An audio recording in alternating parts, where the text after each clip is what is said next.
So, long hours, deadlines, emotional client work, and pressure to perform. It's all part of the legal career, right? Like we're all facing all of these different pressures, and it can get so overwhelming sometimes. But at what cost? Burnout can sneak up on you. Trust me. I know, speaking from experience. It really did for me.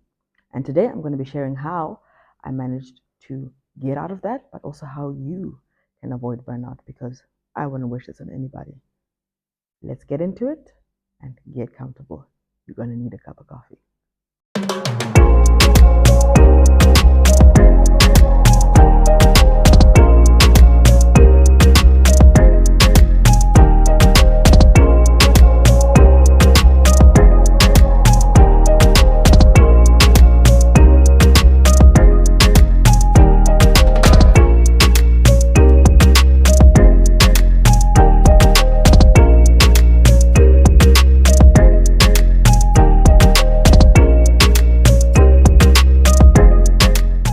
Hi everyone, welcome back to my channel. My name is Rati and I'm a legal technologist, consultant, and entrepreneur. And here we talk about everything non-traditional law and basically legal professional 101. How to manage it, how to stay alive, and be a boss babe while doing all of these things. Because guys, it can get tough. Today we're going to be talking about a topic that's very close to my heart, burnout, how to avoid it in this very high pressure profession we've chosen, and things that you can kind of do to keep yourself sane, protect your peace, and stay sane because it can get wild out there. And we want to be high performing, but at the same time, healthy mentally, emotionally, and physically. So let's get into it and discuss what this thing is and how to avoid it, or if you already have it, how to kind of get out of it, right? Let's get into it.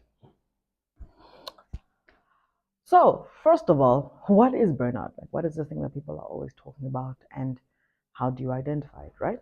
First of all, burnout isn't just being tired, it's a state of emotional, mental, and physical exhaustion that can be caused by prolonged stress.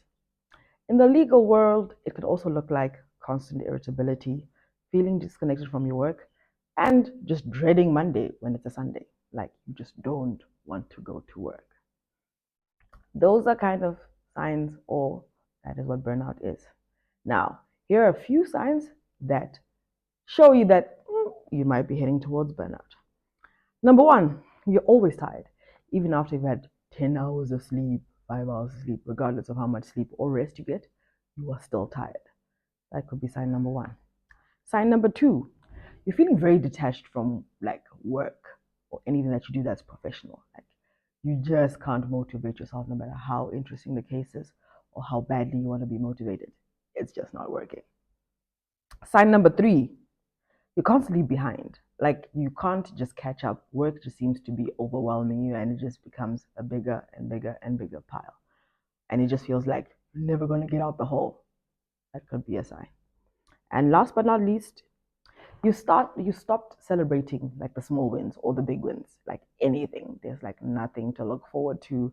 There's nothing you've achieved. So it starts to feel like it's just drudge and bleh. That's a sign that something's wrong and possibly burnout. Does that sound familiar? Yes, guys, people kind of glorify that. Oh, being a legal boss babe is like those long hours, and we kind of glorify it and make it sound cool. It's not cute. Trust me, it'll start to show physically, no matter how good you look or whatever. There's just this vibe about you that'll just be like, something wrong. And we're too cute for that, right, girlies? Like, we can't be looking like our problems. That's like auntie rule, rich auntie rule 101. We never look like our problems. So, a sign that you're headed toward burnout is you're starting to look like your problems. Now, here's some ways to avoid that burnout, or like if you're already in it, to get out of it, right? You start to practice these tools. And right, step number one, set up boundaries. That's with everyone, including yourself. The legal profession, like I said earlier, really glorifies this overworking thing. So you think it's cute to be in the office, these crazy hours, you get in at 6, you leave at 5 a.m. or whatever. Like, nah. Set up a time where it's time to stop work, and it's a hard stop, right? And manage it as much as possible, be it with your partner, your supervisor, because guys, you're only human. And trust me, if you break out or whatever, if you die, sorry, God forbid, sounds so morbid, but they'll replace you. They'll give you big flowers and do a send off. 2 weeks, they're going to be replacing you again. So you are important. So make sure that you're managing you. You come first, right? Number two, create micro rituals to decompress from stress. Like, be it that morning walk that makes you calm down, that meditation that you do in the morning. I know meditation is very hard for a lot of people because people can't sit in silence. I'm one of those people. But I've been learning. So, whatever that looks like to you, I do podcasts in the morning just to kind of get myself into the day, or listen to that proper music playlist whilst I'm in the shower. Like, that's how I decompress and kind of prepare for my day. So pick whatever that looks like for you and then do it on a daily, because it's how you will maintain your peace and protect it.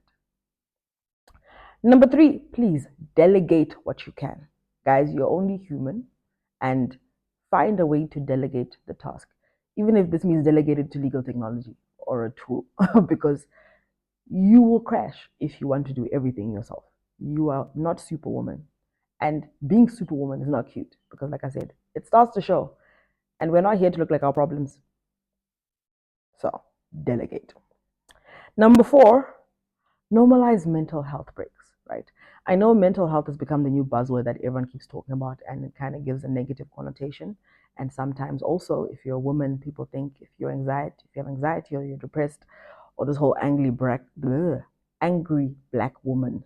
thing that we get is kind of negative. So we don't want to talk about it as much. But please, guys, take those mental health breaks. If you can see that it's becoming overwhelming or you're becoming very overstimulated, please stop. Please take a break. Even if it's just that 10-minute scream in the bathroom. I don't know.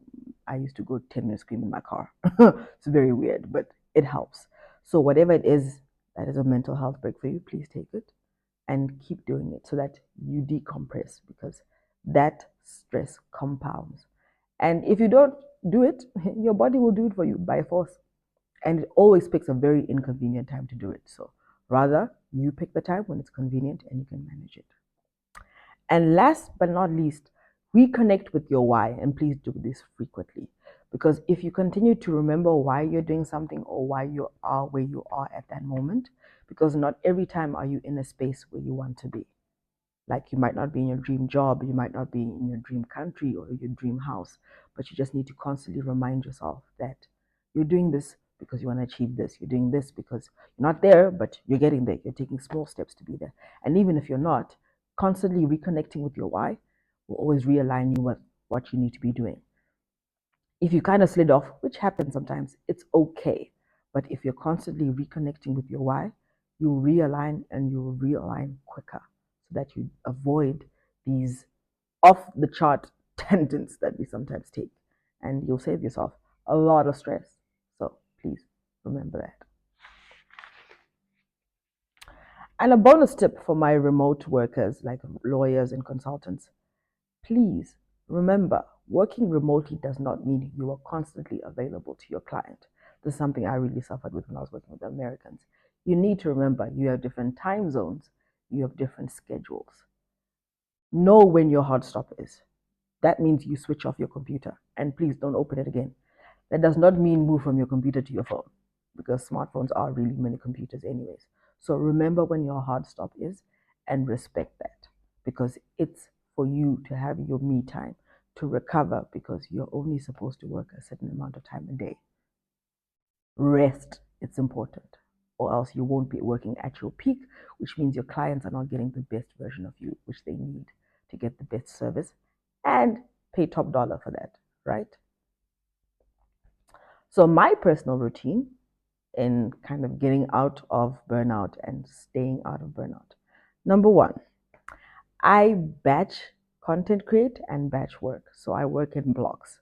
And this makes it easier so that once I've done my block, which is usually an hour at a go, I take a mental health break just to kind of refresh my brain and kind of revive myself, because sometimes working at that pace can be intense. But I'm that person, once I start, I can't stop. So now I have to remind myself that I work in intervals. and that helps me manage things so that just in case I am not feeling like working, I've done a lot of work in batch number 1 or batch number 2. So I work in advance as well with that batch content or batch work creating, right? So that at least I know that I've done 3 days worth of work in like 2 days. So if I miss a day, I'm not behind. I'm just like on time, if that makes sense. Right. Number 2, I meal prep because I'm that person who, unfortunately, if I can't decide what I want to eat, I might not eat. So because I know that this is possible for me, I will meal prep so that anytime I would need to eat, but I can't figure out what it is, I can go into the fridge and just pick up a ready-made meal and, be done with it. Also, it means I don't snack on takeout because now that means my diet is going bad and then I'm going to gain weight and I'm going to be like, where the hell did this weight come from? Only to discover I did eat badly for like 2-3 weeks. So meal prepping will save me from that. Number 3, I meditate. Now, this meditation is a new thing. So I'm now up to 5 minutes, which is a great achievement for me because I can't do silence. I really struggle with that, but that's because of other things. But you see, I do that very well now. And I also do podcasts, like I said, in the morning, be it like a music thing or like a TEDx talk or whatever that I find interesting at that moment. That's what I'll do just to kind of keep my mind sane, whatever it is, or just have a totally different sound bite that can kind of just distract me from what I'm feeling right now. And then I can get into it. And last but not least, I give myself permission to rest. Now, this sounds very weird, but for people who are like me, who are overthinkers and neurospicy, we struggle to rest.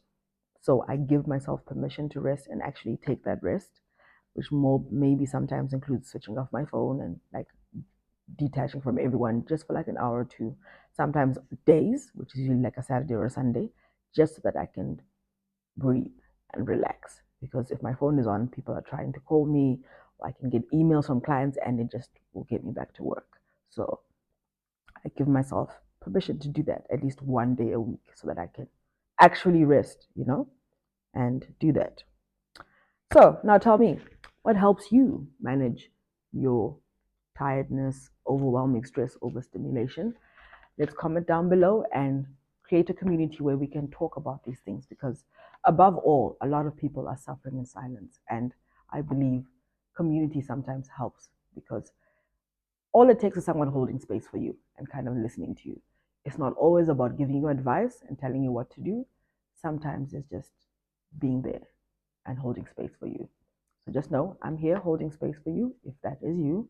But comment down below if you have any other tips and tricks that can help us in the community deal or avoid burnout, because one way or another, if you're not careful, you will end up there. So let's take care of ourselves and take care of our bodies, ladies and gentlemen, and we'll be boss babes and all the better for it. I'll see you guys in the next video, and don't forget to like, comment, and subscribe, and share with all your fellow legal professionals. And see you next time. Bye.